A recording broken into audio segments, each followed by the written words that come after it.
السلام علیکم ورحمۃ اللہ وبرکاتہ۔ حضرت ابو ہریرہ رضی اللہ تعالیٰ عنہ بیان کرتے ہیں کہ رسول اللہ صلی اللہ علیہ وسلم نے فرمایا، آخری دور میں فریب کار جھوٹے لوگ ہوں گے، وہ تمہارے پاس ایسی احادیث لائیں گے جو تم نے نہ کبھی سنی ہوں گی اور نہ تمہارے آباء نے، پس اپنے آپ کو ان سے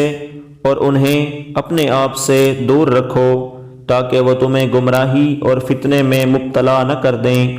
حضرت سعد بن ابی وقاص رضی اللہ تعالیٰ عنہما بیان کرتے ہیں کہ رسول اللہ صلی اللہ علیہ وسلم نے فرمایا،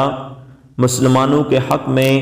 وہ مسلمان سب سے بڑا مجرم ہے جس نے کسی ایسی چیز کے بارے میں اپنے نبی سے دریافت کیا جو پہلے حرام نہیں تھی، لیکن اس کے دریافت کرنے کی وجہ سے اسے حرام کر دیا گیا۔ حضرت عبداللہ بن عمر رضی اللہ تعالیٰ عنہ بیان کرتے ہیں کہ میں صبح سویرے رسول اللہ صلی اللہ علیہ وسلم کی خدمت میں حاضر ہوا۔ راوی بیان کرتے ہیں، آپ صلی اللہ علیہ وسلم نے